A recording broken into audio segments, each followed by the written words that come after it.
ముదారవృత్తిం శ్రియా సమేతం శ్రితకల్పవృక్షం లలామసాకేతమహాలయంతం రఘూత్తమం రామమనుస్మరామి.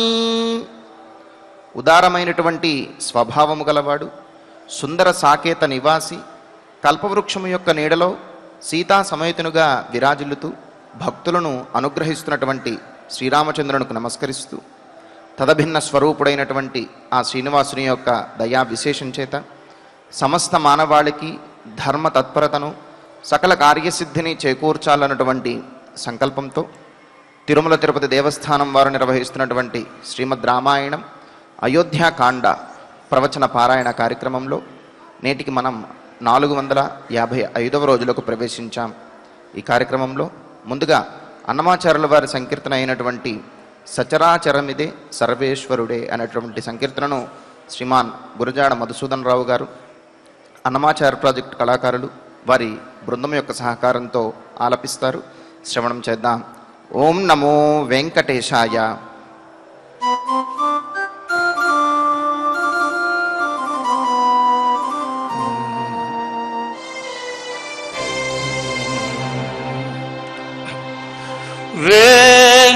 వెంకటాద్రి సమౌస్థానో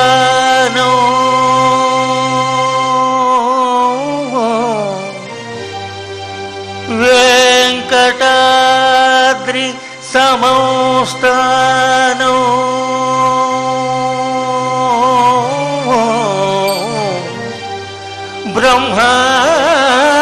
బ్రహ్మాండే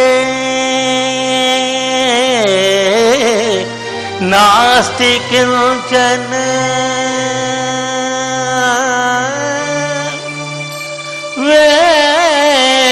వెంకటేశ సమోదేవో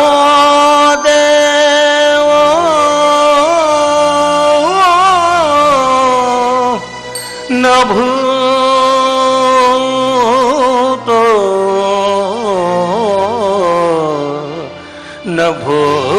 నభూతో నభూతో న భవిష్యతి.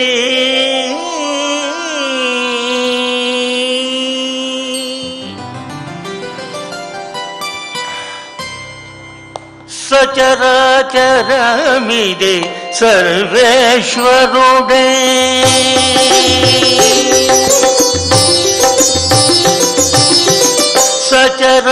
సచరాచరమిదే సర్వేశ్వరుడే సచరాచరమిదే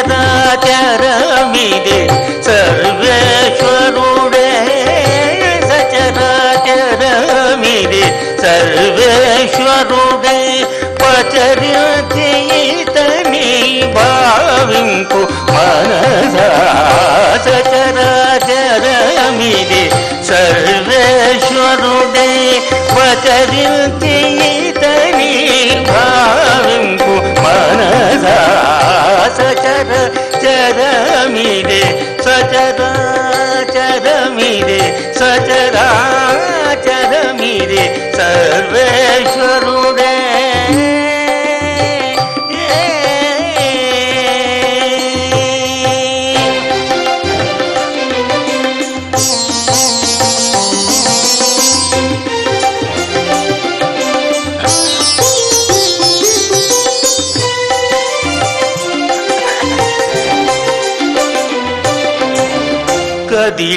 కదిలేటిదంతయు కమలారమణుని కదిలేటిదంతయు కమలారమణుని సదరపు సత్యపు చైతన్యమే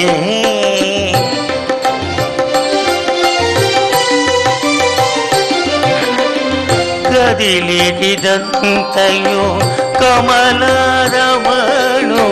సదరపు సత్యపు చైతన్యమే నిదిరిల్చేటి నిశ్చేత జగమును నిదురిల్చేటి నిశ్చేత జగమును ఉదుటున అతడు ముందే సహజమే నిదురిల్చే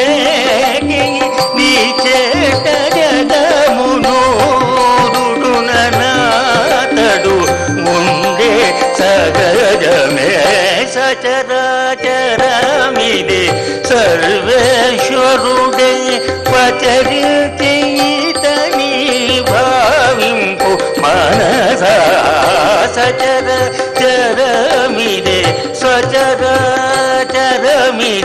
సచరాచరమిదే సర్వేశ్వరుడే.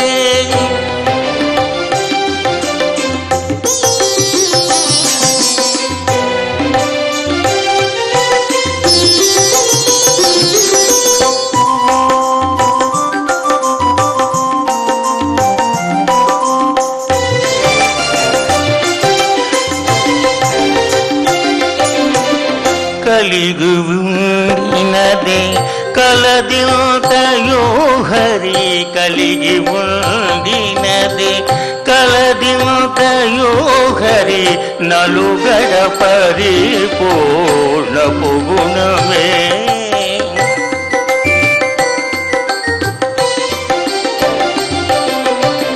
కలిగి ఉండినదే కలదింతయో హరి నలుగడ పరిపూర్ణపు గుణమే. మలసిలేనిదియో మహిమలాదని మహిమనేనియు మహిమలనాతని నిలుకడ కలిగిన నిర్గుణమే. మలసిలేనిదియు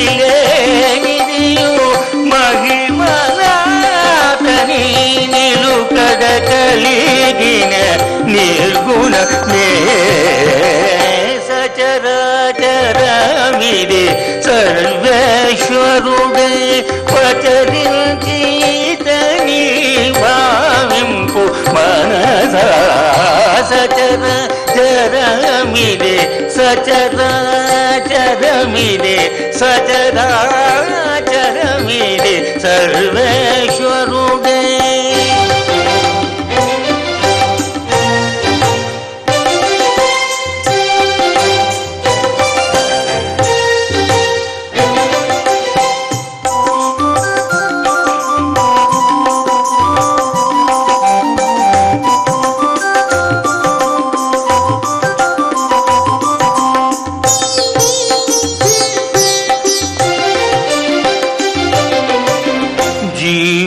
జీవరాశులగు సృష్టి ఇంతయును జీవరాశులకు సృష్టి ఇంతయును శ్రీ వెంకటపతి చిత్తంబే.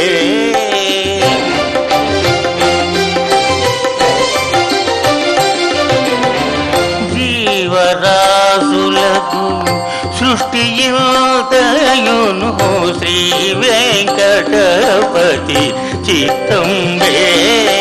కైవల్యమే లోకపు ఇహము పరము.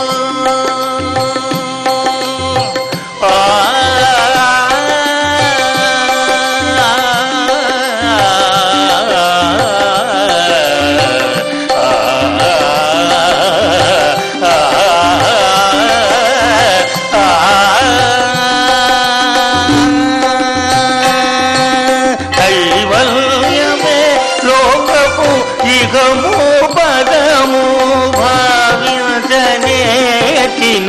పరమ విదులకు కైవల్యమే లోకపు ఇహము పదము భావింపనేటిన పరమ విదులకు సచరాచరమిదే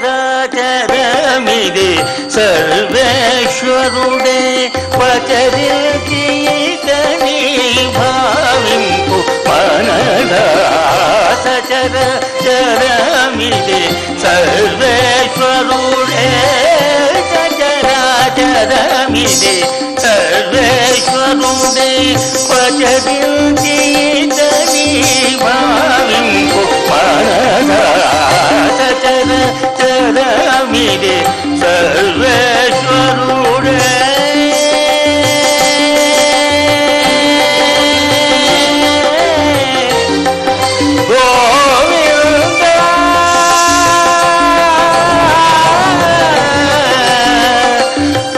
అఖిలాండ కోటి బ్రహ్మాండ నాయక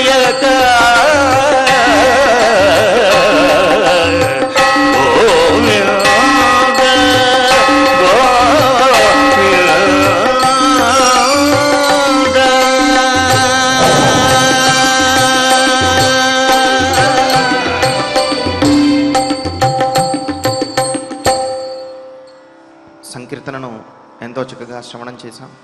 ఇక ఇప్పుడు శ్రీ గురు ధ్యానపూర్వకంగా సంకల్ప వాక్యాలను అందరము కలిసి పలుకుతూ ఈ కార్యక్రమాన్ని ప్రారంభం చేసుకుందాం. శ్రీ గురు ధ్యానం.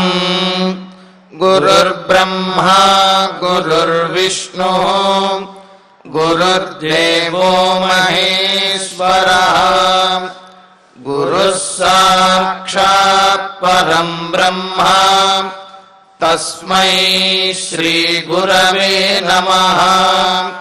శ్రీనివాస ధ్యానం. శ్రీ వెంకటాద్రినిలయః కమలాకాముకః పుమాన్ అభంగుర విభూతిర్నః తరంగయతు మంగళం. అథ సంకల్పః.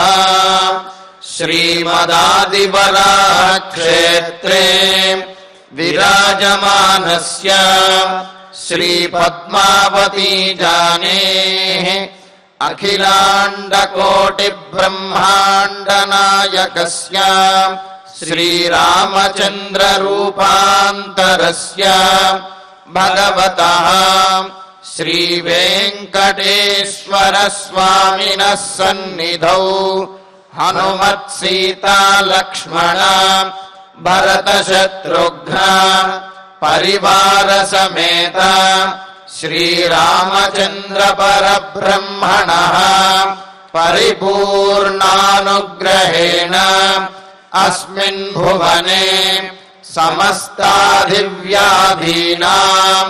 నివారణార్థం భారతవర్షే విద్యా విత్త వాణిజ్య కృషి వైద్య వైజ్ఞానిక దేశరక్షణాదిరంగేషు విద్యమానానాం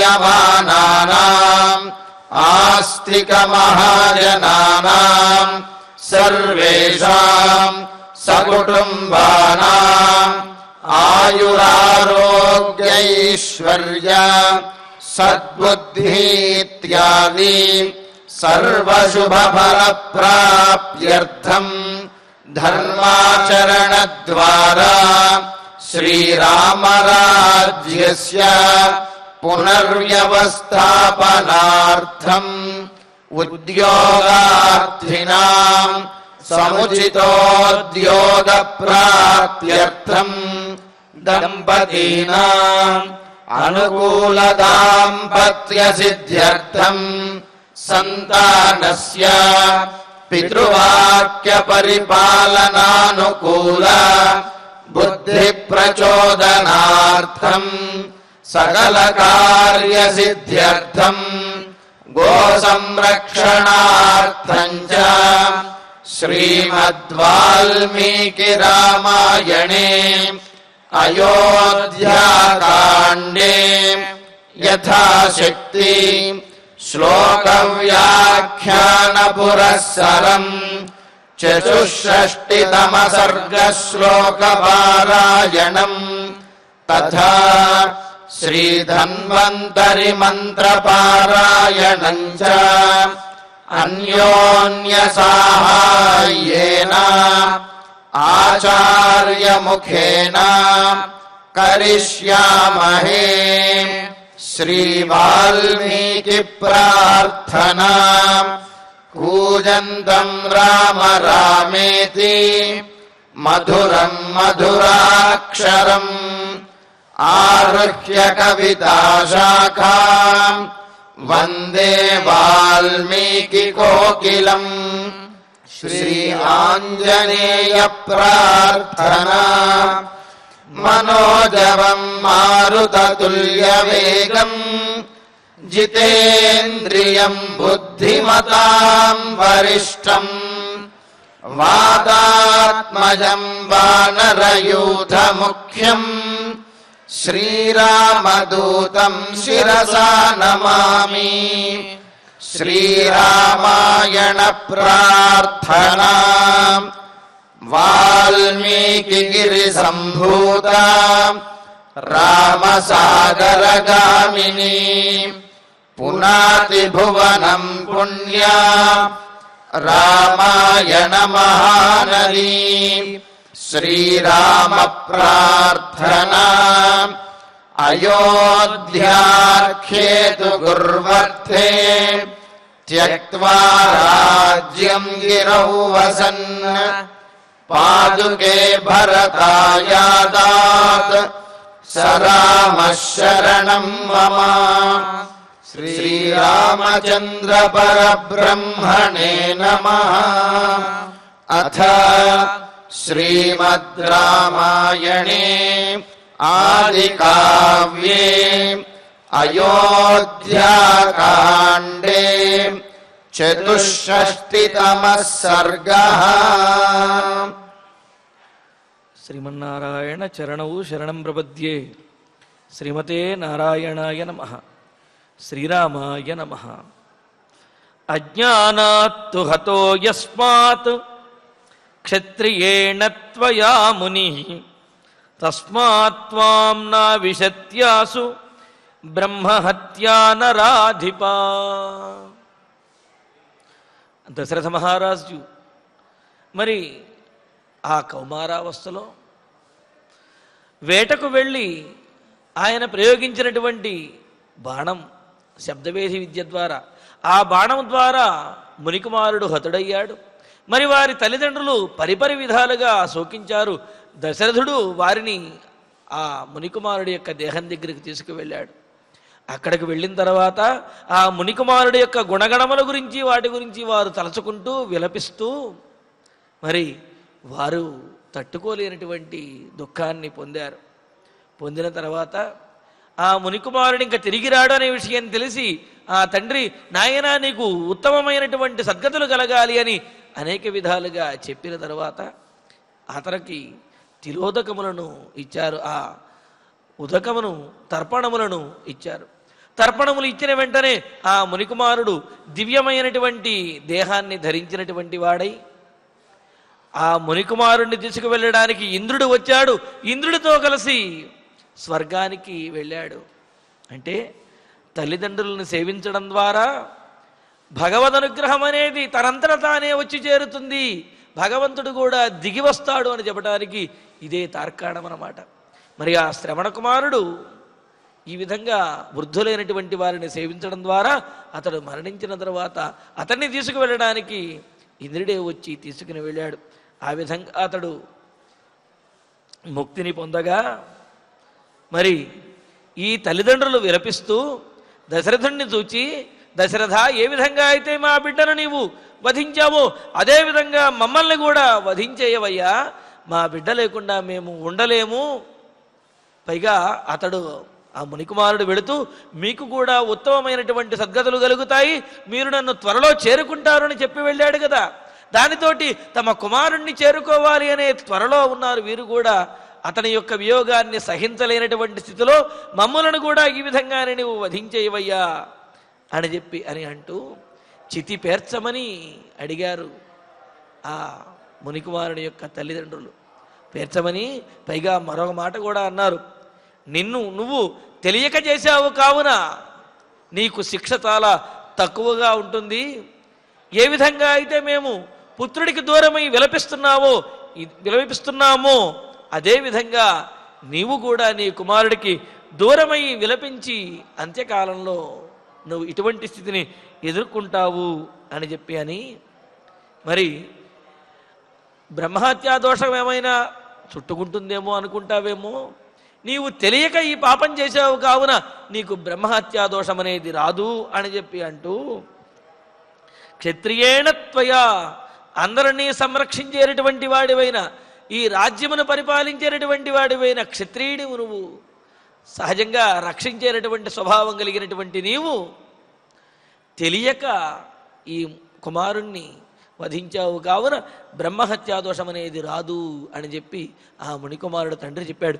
ఇదే విషయాన్ని మునికుమారుడు కూడా చెప్పాడు, నేను వైశ్యునికి అదేవిధంగా ఇతరులకి జన్మించినటువంటి వాడిని కావున నన్ను వధించడం ద్వారా నీకు బ్రహ్మహత్యా దోషం చుట్టుకోదయ్యా, నీవు భయపడవద్దు అని చెప్పి ఆ మునికుమారుడు కూడా చెప్పాడు కదా. మరి ఆ విధంగా అయితే ఇక్కడ మరి ఈ తండ్రి గారు కూడా బ్రహ్మహత్యా దోషం రాదు అని ప్రత్యేకంగా చెప్పడం ఏమిటి? అసలు ప్రసక్తి ఉన్నప్పుడు అది రాదు అనే మాట చెప్పాలి. మరి ఇక్కడ బ్రహ్మహత్యా దోషం యొక్క ప్రసక్తే లేదు కదా అని అంటే, ఎవరిని వధించినప్పటికీ కూడా బ్రహ్మహత్యా దోషం అనేది కలుగుతుంది అని మనకు ధర్మశాస్త్రములు తెలియజేస్తూ ఉన్నాయి. అందుకనే ఇక్కడ చెబుతున్నారు. అయితే ఆ వధ జరిగినటువంటి సంఘటనలో ఉన్న పూర్వాపరములను, అందులో ఉన్నటువంటి విశేషములను వాటిని బట్టి ఆ దోషములో తక్కువ ఎక్కువలో ఉండవచ్చునేమో, కానీ దోషము యొక్క పాప ఫలం ఏదైతే ఉందో, బ్రహ్మహత్య దోషం ఏదైతే ఉన్నదో అది మాత్రము ఎవరిని వధించినప్పటికీ కూడా అది తప్పనిసరిగా వచ్చి చేరుతుంది అని. అందులోనూ ఇక్కడ బ్రహ్మహత్యా దోషం అనే దానికి పెద్ద దోషము, మహాపాపము, మహాపాతకము అని అర్థం చెబుతున్నారు. కావున నువ్వు తెలియక చేశావు కావున మహాపాతకము అంటే ఆ పెద్ద దోషము కాకుండా నీకు ఆ చిన్న దోషం అనేది కలుగుతుంది. తద్వారా నీవు చిన్న శిక్షణ అనుభవిస్తావు అని అంటున్నారు. అందుకనే చెప్పారు మనకు, బ్రాహ్మేత్ సకలం దేయం పాదోనం క్షత్రియే స్మృతం వైశ్యేర్ధం పాదమేకంతు శూద్రజాతి శస్యతే అనిజంతు విప్రేతు సకలం దేయం పాదోనం క్షత్రియే స్మృతం అని అంటూ, అంటే ఇక్కడ ఆ హత్య చేసినటువంటి పాపం ఏదైతే ఉందో అది ఎవరిని హత్య చేసినప్పటికీ ఆ పాపం అనేది తప్పనిసరిగా వచ్చి తీరుతుంది, అది బ్రహ్మహత్యా దోషమే అవుతుంది అని అన్నారు. అయితే ఇంతకుముందు మనం అనుకున్నట్లుగా ఆ జరిగినటువంటి దాని యొక్క పూర్వాపరములను పరిశీలించి తద్వారా ఆ శిక్షను అనుభవించవలసి వస్తుంది, ఆ పాతకం అనేది తప్పనిసరిగా చుట్టుకుంటుంది అని చెప్పి అన్నారు. కావున నువ్వు తెలియక చేశావు కావున నీకు దోషము మహాపాతక దోషం అనేది తగ్గుతుంది అని చెప్పి అన్నారు. అందుకే కదా ఆ ముని కుమారుణ్ణి దశరథ మహారాజు వధించినప్పటికీ కూడా ముని నీ కుమారుడు కూడా హతుడవుతాడు అని శపించలేదు. పైగా ఏమన్నాడు, నీకు కూడా ఈ విధంగా పుత్రవియోగ దుఃఖం మాత్రం కలుగుతుంది అని మాత్రమే శపించాడు. అంతేకాదు బ్రహ్మహత్యా దోషం కూడా నీకు ఉండబోదు అని చెప్పి శపించాడు. శపించి ఆ విధంగా అని త్వామప్యేతాదృశో భావః క్షిప్రమేవ గమిష్యతి జీవితాంతకరో ఘోరః దాతారమివ దక్షిణ. దశరథ మహారాజా, నీకు కూడా ఇటువంటి భావన అంటే ఏమిటి, పుత్రుడికి దూరమై పరితపించేటటువంటి పరిస్థితి నీకు కూడా వస్తుంది. కావున ఈ పరిస్థితిని మాత్రం నీవు తప్పనిసరిగా అనుభవించవలసి వస్తుంది అని అన్నాడు. ఎందుకనంటారా, ఎంత చేసుకుంటే అంత అని అంటారు. చేసుకున్న వారికి చేసుకున్నత మహదేవ అని అంటారు కదా. కాబట్టి ఎంత చేసుకున్నటువంటి వారికి అంత తప్పదు. మనం ఎదుటి వారికి ఏది అయితే చేస్తామో, ఎదుటివారి విషయంలో ఏదైతే ఆచరిస్తామో దాని యొక్క ఫలం అదే విధంగా మనల్ని కూడా చేరుకుంటుంది అనేది ఇందులో ఉన్నటువంటి సిద్ధాంతం. కావున ఆ ముని యొక్క ఆనుకూల్యం, ముని ఎంత శోకంలో ఉన్నప్పటికీ కూడా దశరథుడిని తీవ్రంగా శపించకుండా నీకు కూడా ఇటువంటి శోకం అనేది పుత్రవియోగ శోకం మాత్రం కలుగక తప్పదు అని అన్నారు. అందుకని ఆ భావాన్ని చెబుతూ జీవితాంతకర ఘోర ఏతాదృశ భావ. పోనీ ఇదేమైనా తక్కువైనదే? పుత్రుడు దూరం అవ్వటం వల్ల కలిగేటటువంటి ఆ ఘోరమైనటువంటి భావన ఏదైతే ఉన్నదో, ఆ శోకం ఏదైతే ఉన్నదో అది జీవితాంతకర, జీవితాన్ని పూర్తిగా నశింపజేసేది, జీవితం మీద ఆశను పోగొట్టేటటువంటిది. మరి అలాంటిదైన పుత్రశోకాన్ని నీవు కూడా పొందుతావు అని అన్నారు. దానికి ఉదాహరణ చెబుతూ దక్షిణ దాతారం ఇవా, మనం ఎదుటివారికి ఎటువంటి దక్షిణను ఇస్తే మనకు భవిష్యత్తులో అటువంటిదే సిద్ధిస్తుంది అని చెప్పి అన్నారు. అలాగే ఎదుటివారికి మనం ఎంతగా సహాయం చేస్తే మనకు భవిష్యత్తులో మనకో మన పిల్లలకో ఆ విధమైనటువంటి సహాయం అనేది అంతగా అంతకు మించి అందుతుంది అని చెప్పి అన్నారు. కావున నీవు నా విషయంలో ఈ విధంగా ఆచరించావు కావున, అది తెలియక చేశావు కావున నా విషయంలో నీవు ఎంత ఆచరించావో, ఎంత దారుణమైనటువంటి పని చేశావో అందులో కొంతైనా సరే నీవు తప్పనిసరిగా అనుభవించి తీరవలసినదే. కావున ఈ విధంగా పుత్రునికి దూరమై శోకించవలసినటువంటి పరిస్థితి దశరథ మహారాజా మీకు తప్పనిసరిగా వచ్చి తీరుతుంది అని చెప్పి అన్నారు. అని అంటూ ఈ విధంగా మరి చెప్పి ఇంకా చితిని పేర్చవయ్యా అని చెప్పి అడిగారు ఆ ముని దంపతులు. దశరథ మహారాజు మరి ఆ మహర్షి యొక్క ఆజ్ఞను పాటించి అక్కడ ఒక చితిని ఏర్పాటు చేశాడు. ఏర్పాటు చేస్తే వీళ్ళు కూడా ఆ చితిని ఎక్కి ఏవం శాపం మయన్యస్య విలప్య కర్ణం బహు చితామారోప్య దేహం తన్ మితం మిథునం స్వర్గమధ్యగాత్. ఆ చితిని పేర్చిన తర్వాత మరి పిల్లవాడితో తమ కుమారుడితో పాటు వీరు కూడా గతించెయ్యాలి, ప్రాణములు విడిచిపెట్టాలి అని అనుకున్నారు.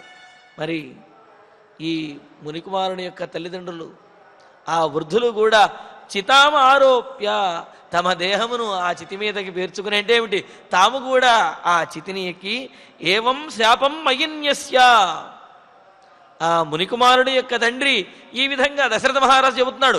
మునికుమారుడి తండ్రి నాకు ఈ విధంగా చెప్పి తాను కూడా అంటే ఏమిటి, దశరథ మహారాజు కూడా అనుభవించవలసినటువంటి విషయాన్ని తెలియజేసి చితిని పేర్చమని చెప్పి ఆ చితి మీద వారు కూడా ఎక్కి బహువిలప్య తమ కుమారుడి గురించి మరింతగా మిక్కిలి ఏడ్చి బాగా బాధపడి దేహం చితామారోప్య తమ తమ శరీరములను ఆ చితి మీద వారు ఉంచుకొని తన్మిథునం స్వర్గమభ్యగాత్ ఆ ముని దంపతులు స్వర్గానికి వెళ్ళిపోయారు. ఆ విధంగా చితి పేర్చుకుని ఆ చితిలోనే వారు కూడా దహించుకుపోయారు, స్వర్గానికి వెళ్ళిపోయారు అని అన్నారు. ఇలాగా దశరథ మహారాజు వల్ల మునికుమారుడు హతుడయ్యాడు.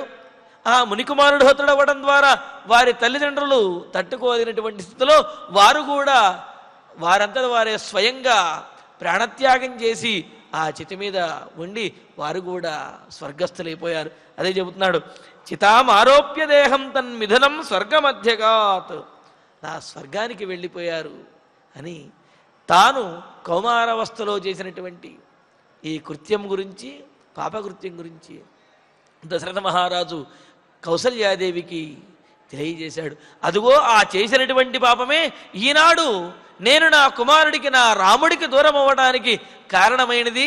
కావున ఇదంతా కూడా నేను చేసుకున్నటువంటి పాపం యొక్క ఫలమే అని చెప్పి బాధపడుతూ ఉన్నాడు దశరథ మహారాజు. ఇక్కడ మనకొక సంశయం కలుగుతుంది.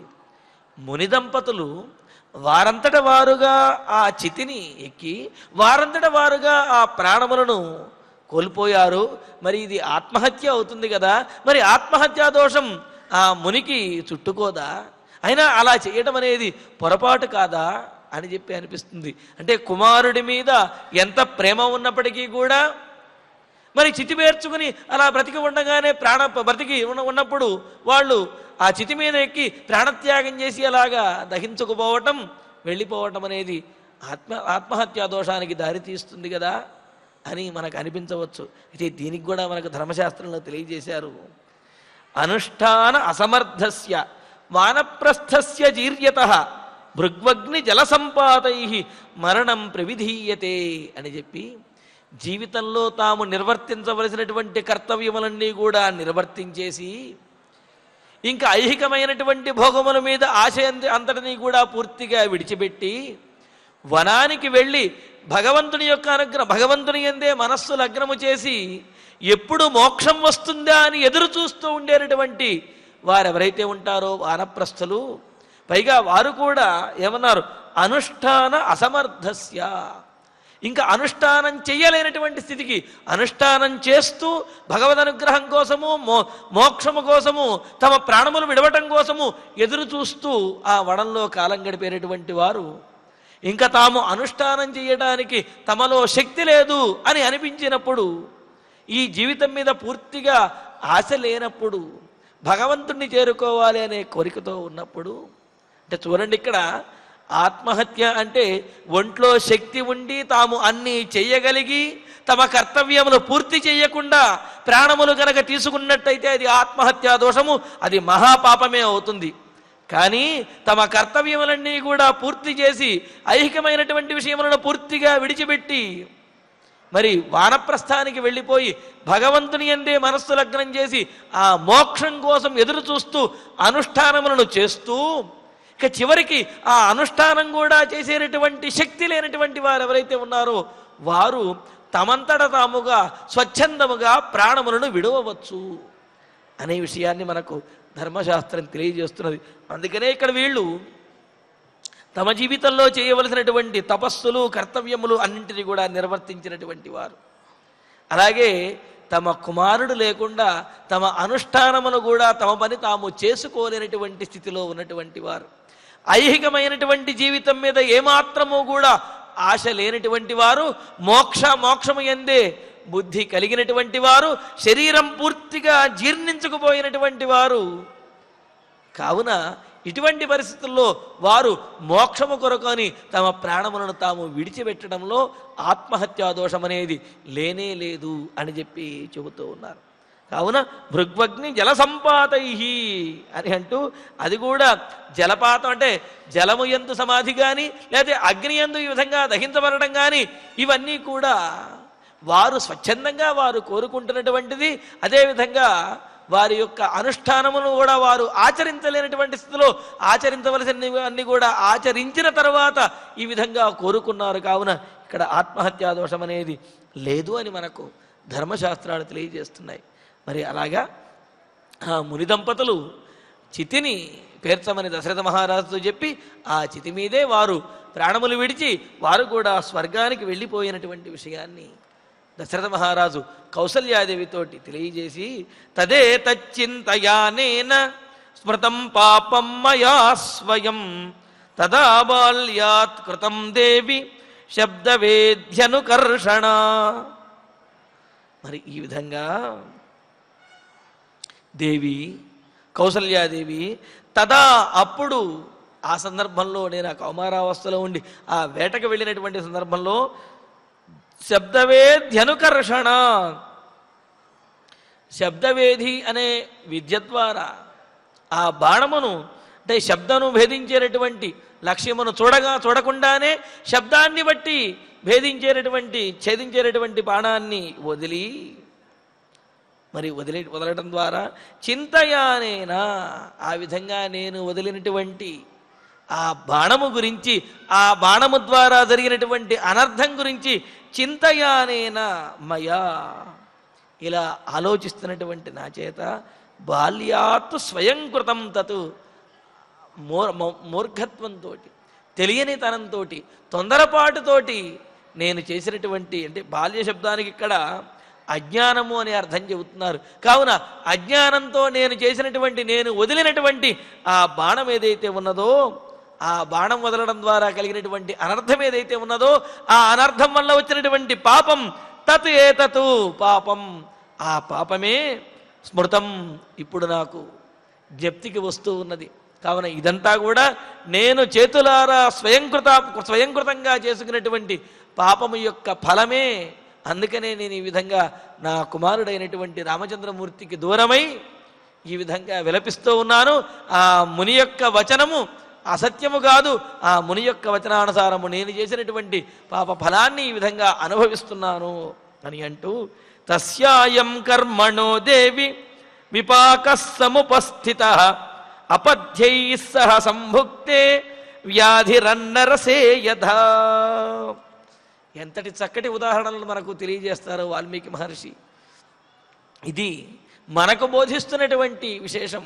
ఇక్కడ అపధ్యై సహ అన్నరసే సంభుక్తే, తినకూడనటువంటి పదార్థములను, వ్యాధిని కలిగించేటటువంటి పదార్థములను తిని, మరి అలా తినటువంటి పదార్థముల ద్వారా శరీరంలో ఆరోగ్యం ఎలా కలుగుతుంది? శరీరానికి వ్యాధే కలుగుతుంది.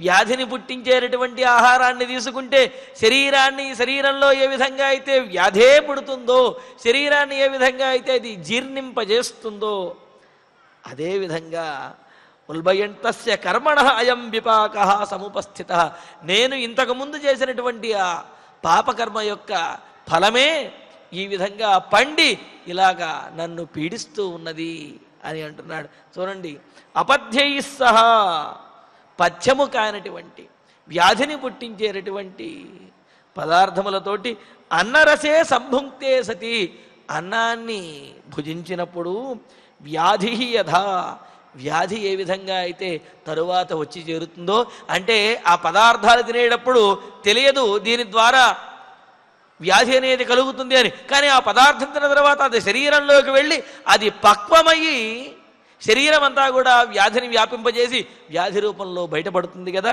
ఆ విధంగా దీనికి మరో రకంగా అన్వయం కూడా చెబుతున్నారు. ఇంకొక పాఠం కూడా ఉన్నది, అపథ్యై సహ సంభుక్త వ్యాధిమన్నరసో యథా అని చెప్పి అంటూ, అంటే తినకూడనటువంటి పదార్థములతో తిన్నటువంటి అన్నము శరీరంలో వ్యాధిని పుట్టించినట్లుగా నేను పూర్వం చేసినటువంటి ఆ మునికుమారుడి విషయంలో, ముని దంపతుల విషయంలో చేసినటువంటి అపరాధమునకు ఫలంగానే అయం విపాక సముపస్థిత, ఇదిగో ఈ పాప ఫలంగా నేను నా కుమారుడికి దూరం అవ్వటం అనేది సంభవించినది అని అంటున్నాడు. ఇదంతా కూడా నేను చేసుకున్నటువంటి స్వయంకృతాపరాధమే అని బాధపడుతున్నాడు. మరి ఇక్కడ చూడండి, అన్నరసములతోటి పోల్చడంలో ఉద్దేశం ఏమిటి అంటే, వ్యాధుల ఉత్పత్తికి, వ్యాధులు పెరగటానికి కానీ, అంటే వ్యాధి రావటానికైనా, వ్యాధి తమలో ఉన్నటువంటి వ్యాధి పెరగటానికైనా సరే తీసుకునేటటువంటి ఆహారమే కారణము అంటున్నారు. ఆ తీసుకునే ఆహారంలో కూడా విశేషాలు తెలియజేస్తూ మనకు ఆయుర్వేద సంహితలో చెబుతారు, అతిభుక్తి, అధ్యసనము, అకాలభుక్తి అని చెప్పి అన్నారు. అతిభుక్తి అంటే ఎంత తినాలో అంతకంటే కూడా ఎక్కువ తినడం అతిభుక్తి అని అంటారు. అంటే ఆకలి తీరేంత వరకు కాకుండా తీరిన తర్వాత కూడా ఇంకా తినాలి తినాలి అనే ఆపతోటి అలా ఎక్కువ తినడాన్ని అతిభుక్తి అంటారు. ఈ అతిభుక్తి కూడా అది శరీరంలో వ్యాధిని కలుగజేస్తుంది. అంతేకాదు అధ్యసనము అని చెప్పి అన్నారు. అధ్యసనము అంటే తిన్నటువంటి దాని మీదే మరలా తినడము. ఏమిటండి అంటే తిన్నటువంటి పదార్థం అరగకుండానే మరలా మరలా ఆ పదార్థములను తింటూ ఉండటము, దీన్ని అధ్యసనము అని అన్నారు. ఈ అధ్యసనం వల్ల కూడా వ్యాధి అనేది పుడుతుంది అన్నారు. అంతేకాదు అకాల భుక్తి, ఒక సమయానికి రోజు ఒక సమయానికి సకాలంలో భోజనం చేయకుండా అకాలంలో ఎప్పుడు పడితే అప్పుడు తినడం ఏదైతే ఉన్నదో అది కూడా శరీరంలో వ్యాధిని కలుగజేస్తుంది అంటున్నారు. అలాగే ఈ అతిభుక్తిలోనే తామసాహార భుక్తి, తామసాహారం, రాజసమును తామసమును అంటే ఎక్కువగా ఉప్పు కారములు, అదేవిధంగా మొదలైన ఈ శరీరంలో రాజస గుణాన్ని తామస గుణాన్ని ఎక్కువగా కలిగించేటటువంటి ఆహారం ఏదైతే ఉందో అటువంటి ఆహారాన్ని తీసుకోవటం ద్వారా కూడా శరీరంలో వ్యాధి అనేది కలుగుతుంది, ఉన్నటువంటి వ్యాధులు కూడా పెరుగుతాయి అని అన్నారు. కావున అతిభుక్తి, అధ్యసనము, అకాలభుక్తి, రాజస తామస భుక్తి వీటిని వర్జించి సకాలంలో తినవలసినంత మాత్రమే తింటూ సాత్వికమైనటువంటి ఆహారాన్ని కనుక తీసుకున్నట్లయితే శరీరం అనేది ఆరోగ్యంగా ఉంటుంది అని చెప్పి సంహితలు మనకు తెలియజేస్తున్నాయి. అంటే తాము తెలియక లేకపోతే ఇష్టంగా తీసుకున్నటువంటి అతిభుక్తి, అకాలభుక్తి, అధ్యసనము ఇవి ఏ విధంగా అయితే శరీరంలో వ్యాధిని కలుగజేస్తాయో అదేవిధంగా దశరథుడు తాను ఆ శబ్దవేధి అనే విద్య మీద ఉన్నటువంటి ఇష్టంతో, వేట మీద ఉన్నటువంటి ఇష్టంతో ఆ సరయూ నదీ తీరంలో ఆ వేటాడడం అనే ఇష్టంతో చేసినటువంటి బాణప్రయోగం ఏదైతే ఉన్నదో ఆ బాణప్రయోగం వలన మునికుమారుడు హతుడవ్వటము, తద్వారా ఆ పాప ఫలంగా అది ఇప్పుడు ఈ విధంగా పరిణమించి నా కుమారుడికి నేను దూరమయ్యేటటువంటి స్థితికి తీసుకువచ్చింది కౌసల్య. ఇదంతా కూడా నేను చేతులారా చేసుకున్నటువంటి పాప ఫలమే అని చెప్పి బాధపడుతూ, తస్మాన్మామాగతం భద్రే తస్యోదారస్య తద్వచః యదహం పుత్రశోకేన సంత్యక్ష్యామ్యద్య జీవితం. సంత్యక్ష్యామి అద్య జీవితం అని అంటూ, భద్రే శుభస్వభావం కలిగినటువంటి ఓ కౌసల్య, నేను చేసినటువంటి పాపం వల్ల నీకు కూడా ఈ పాపఫలం అనేది కలుగుతున్నది. ఎందుకంటే నేను పాపం చేస్తే నాకు కుమారుడు దూరం అయ్యాడు అనేది పోనీ నేను పాపఫలాన్ని అనుభవిస్తున్నాను అనుకోవచ్చు, కానీ నాకు భార్యం అవ్వటం వల్ల నువ్వు కూడా ఈ పాపఫలాన్ని అనుభవించవలసి వస్తున్నది చూడు.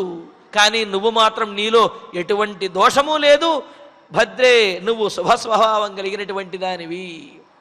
ఎందుకంటే ఈ మాట కౌసల్యాదేవి అనుకున్నది కదా, నేను ఏ పాపం చేశానో, ఏ దూడలను ఆవులకు దూరం చేశానో అందుకనే నా కన్నబిడ్డ నాకు దూరం అవుతున్నాడు అని చెప్పి కౌసల్యాదేవి బాధపడింది కదా.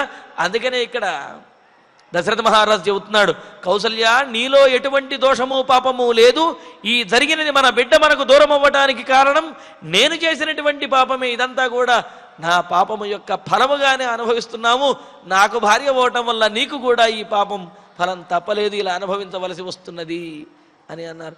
భద్రే శుభస్వభావం కలిగినటువంటి ఓ కౌసల్య, అహం పుత్రశోకేనా, నేను పుత్రశోకంతో, దశరథుడు అంటూ ఉన్నాడు, పుత్రశోకంతో అద్య ప్రాణాన్ జీవితం సంత్యక్ష్యామి, ఈనాడు జీవితాన్ని విడిచిపెట్టవలసి వస్తున్నది అనే ఇతియతు ఈ పరిస్థితి ఏదైతే ఉన్నదో తస్మాదుదారస్య తస్య, ఆ ఉదార స్వభావం కలిగినటువంటి మహర్షి యొక్క మాట వల్లనే జరుగుతున్నది.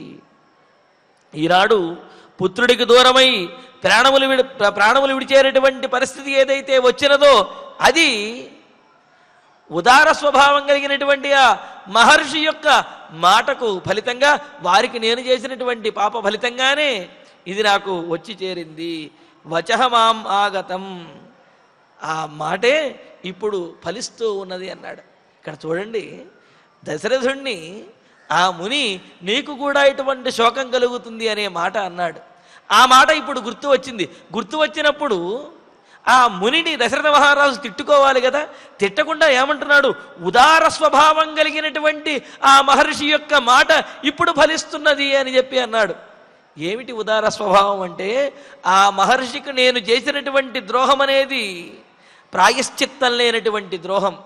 అతడికి నేను చేసినటువంటి ద్రోహానికి అతడు ఎంతైనా శపించవచ్చును. ఎంత శపించవచ్చును అంటే ఇక్ష్వాకు వంశం మొత్తం నాశనం అయ్యే విధంగా శపించవచ్చును. అదేవిధంగా అతడు ఏ విధంగా అయితే పుత్రుణ్ణి కోల్పోయాడో ఆ విధంగా నా కుమారుడు కూడా మరణించాలి అని చెప్పి ఆ ముని శపించవచ్చు. అలా శపించినప్పటికీ కూడా లోకం కూడా నిందించదు. ఎందుకు నిందించదు?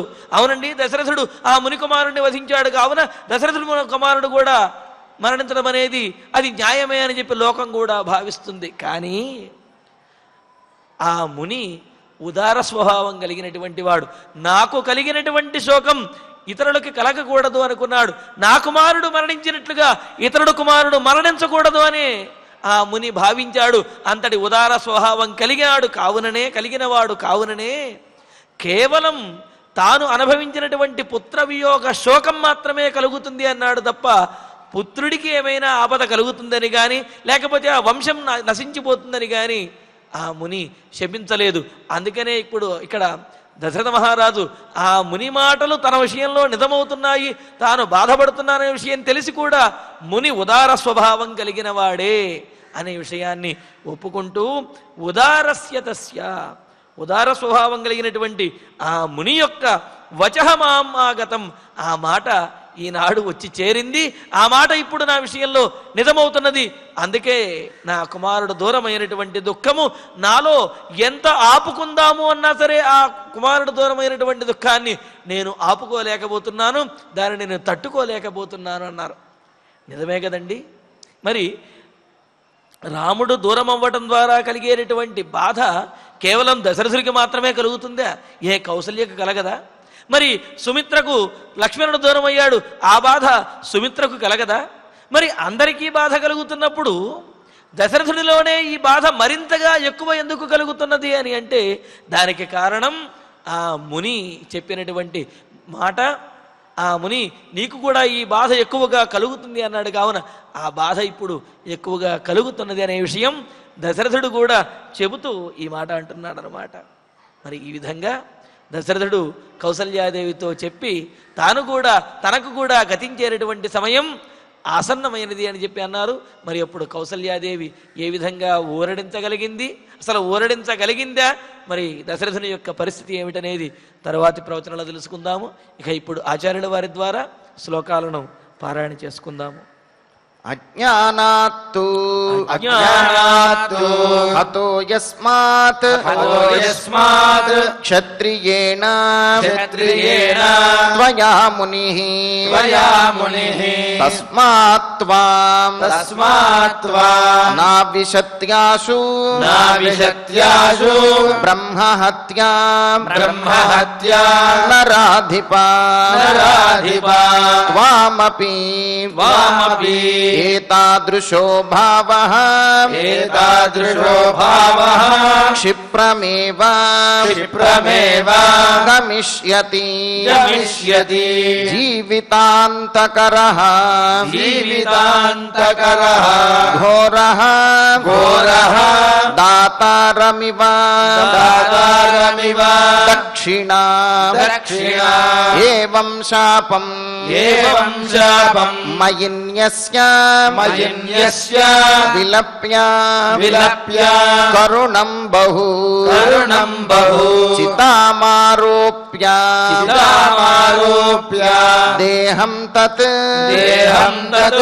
మిథునం స్వర్గమభ్యయాత్ తదేతత్ చింతయానేన స్మృతం పాపం మయా స్వయం తదా బాల్యాత్ కృతం దేవీ శబ్దవేధీ అనుకర్షిణా శబ్దవేద్యనుకర్షిణా తస్యాయం కర్మణో దేవీ విపాకః సముపస్థితః అపథ్యైః సహ సంభుక్తః వ్యాధిః అన్నరసో యథా తస్మాన్ మాం ఆగతం భద్రే తస్యోదారస్య తద్వచః యదహం పుత్రశోకేన సంత్యక్ష్యామి అద్య జీవితం ఇత్యార్షే శ్రీమద్ రామాయణే ఆదికావ్యే అయోధ్యాకాండే చతుషష్టితమే సర్గే షట్ శ్లోకాః. ఫలశ్రుతి నుండి మంగళాంతం వరకు అందరము కలిసి పఠిద్దాం. ఫలశ్రుతి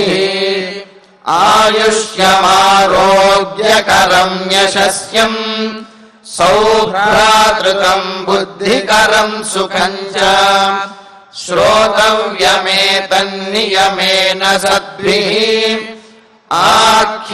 ఆఖ్యానమోజస్కర వృద్ధికామైః శ్రీరామచంద్ర పరబ్రహ్మణే నమః.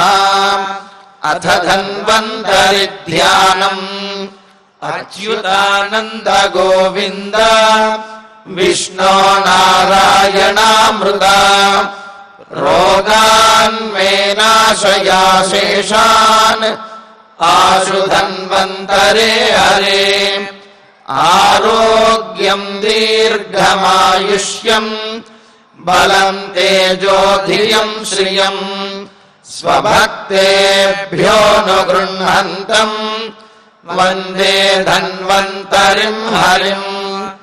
ధన్వంతరేరిమం శ్లోకం భక్త్యా నిత్యం పఠంతి యే అనారోగ్యం న తేషాం స్యాద్ సుఖం జీవంతి తే చిరం. ఓం నమో భగవతే వాసుదేవాయ ధన్వంతరయే అమృతకలశహస్తాయ వజ్రజలౌకహస్తాయ सर्वमय विनाशनाय त्रैलोक्यनाथाय महाविष्णवे स्वाहा। ॐ वासुदेवाय विद्महे सुधाहस्ताय धीमहि तन्नो धन्वन्तरिः प्रचोदयात्। अथ नवग्रह प्रार्थना। आरोग्यं पद्मबन्धुर्वितरतु नितरां सम्पदं शीतरश्मिः। भूलाभं भूमिपुत्रः सकलगुणयुतां वाग्विभूतिं च सौम्यः। सौभाग्यं देवमन्त्री रिपुभयशमनं भार्गवः। शौर्यमार्गिः दीर्घायुः सैंहिकेयः।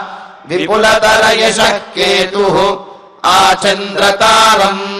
अरिष्टानि प्रणश्यन्तु दुरितानि भयानि च। शान्तिरस्तु शुभं मेस्तु ग्रहाः कुर्वन्तु मङ्गलम्। अथ क्षमा प्रार्थना। यदक्षरपदभ्रष्टम् मात्राहीनं च यद्भवेत् तत्सर्वं क्षम्यतां देव नारायण नमोऽस्तु ते। अथ भगवत्समर्पणम्। कायेन वाचा मनसेन्द्रियैर्वा बुद्ध्यात्मना वा प्रकृते स्वभावात् करोमि यद्यत् सकलं परस्मै नारायणायेति समर्पयामि। अथ मङ्गलम् श्रियः कान्ताय कल्याणनिधये निधयेऽर्थिनाम्। श्रीवेङ्कटनिवासाय श्रीनिवासाय मङ्गलम्।